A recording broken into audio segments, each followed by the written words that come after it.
Nah, jadi mereka hanya penggarap, bukan petani. Kebanyakan penggarap. Jadi teman Anda adalah penggarap tanah, ya. bukan petani. Bukan.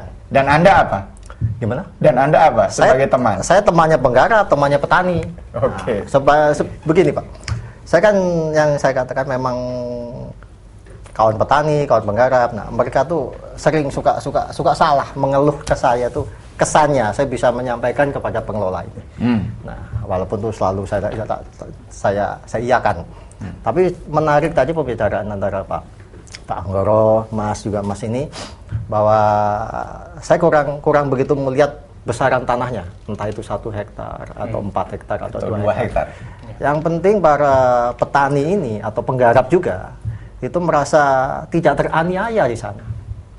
Sebagai rakyat negara ini itu tidak teraniaya di sana. Anda melihat selama ini teraniaya? Masih banyak sangat teraniaya. Dari sisi mananya? Ya seperti tadi itu, tanah kemudian dikuasai lebih banyak dikuasai oleh perusahaan negara lebih besar.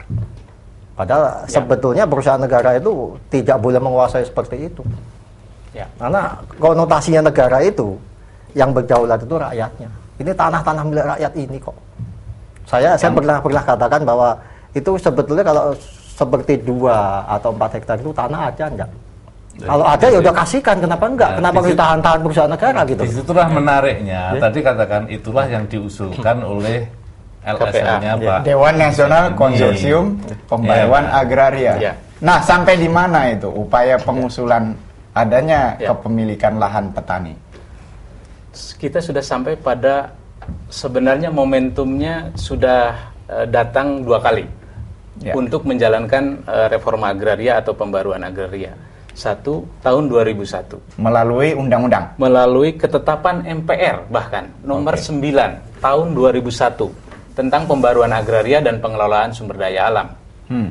Di situ diletakkan prinsip-prinsip dan arah kebijakan yang harusnya dilakukan oleh pemerintahan, oleh para penyelenggara negara terkait dengan masalah agraria, termasuk meningkatkan pemilikan tanah untuk kaum tani, menyelesaikan sengketa, menata ketimpangan, ketidakadilan pemilikan dan sebagainya. Itu ada di TAP 9 2001.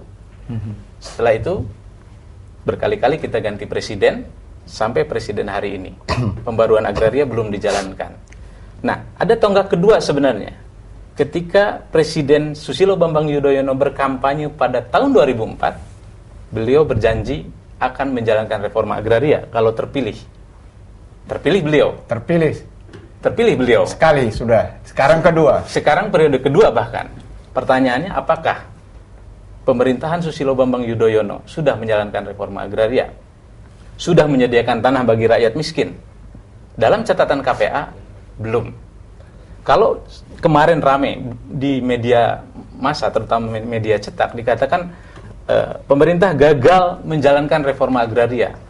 Bagi kami, bukan gagal, tapi belum dijalankan. Memang belum dijalankan. Bung Anggoro, Deptan bagaimana? Khususnya untuk tanaman pangan lah di bidang Anda. Iya, kalau berbicara pemerintah ini banyak Pak Iwan. Iya, ini kan menarik apa yang ditanyakan oleh Pak Tigor tadi. Seolah-olah bahwa masalah pertanian ini kan semuanya bisa diselesaikan oleh Departemen Pertanian. Ini yang tolong diluruskan, gitu ya. Tolong diluruskan bahwa kewenangan Departemen Pertanian itu adalah sebagian dari tugas-tugas itu. Nah, tetapi bukan haram hukumnya kalau diminta berkomentar untuk itu, kan gitu. Betul. Masalahnya, gitu kan, ya. Bukan haram, tapi wajib malah. Wajib ya kan? Bicara petani wajib. Sekarang kewajiban itu, ya kan, segmentasinya saya membatasi apa yang dilakukan oleh Departemen Pertanian. Lah, apa yang dilakukan, Pak? Departemen Pertanian ini tadi kan pertanyaannya adalah, ini kan tidak sederhana. Sebenarnya kenapa pendapatannya segitu? Kenapa luasnya lahannya segitu? Ya, ya. Nah, ini kan tentunya sejarah yang panjang. Ya, sejarah yang panjang. Sekarang semua pihak maunya kan juga ingin menyelesaikan secepat-cepatnya. Kalau masalah tanah ini adalah bukan dari kewenangan dari Departemen Pertanian, jelas. Ada Badan Pertanahan lagi. Jadi kalau memang ini dialognya berseri, memang kita pilah-pilah supaya runut. Ini nanti kan bisa saja tanah belum selesai berbicara pupuk belum selesai kan begitu. Bibit. Nanti Dan bisa walaupun masalah bibit sudah selesai gitu ya. Bibit yang lain. Jadi sekarang ini sebenarnya yang paling sederhana itu kan begini. Petani berproduksi. Ya kan? Berapa harga produksi? Yang dihasilkannya hanya segitu, kebutuhannya segitu, maka jatuhnya sekitar 500.000 per bulan. Itu tadi. Ini artinya apa? Sejak alat berproduksi, tanahnya kurang dan sebagainya. Terus kemudian memperoleh harga yang seperti itu. Kenapa harganya seperti itu? Karena apa? Kebutuhannya kan juga mendesak. Nah, jadi ini di mana akan kita pangkas? Tidak ada niat dari siapapun, saya pikir, untuk tidak memikirkan petani. Itu satu poin. Baik, jadi sebelum ke Bung Tigor, kita lanjutkan nanti di segmen berikutnya. Pemirsa, dalam 2 segmen ini kita fokus bicara bahan dasar petani adalah lahan, di mana masih terbatas. Kemudian bagaimana meningkatkan lahan?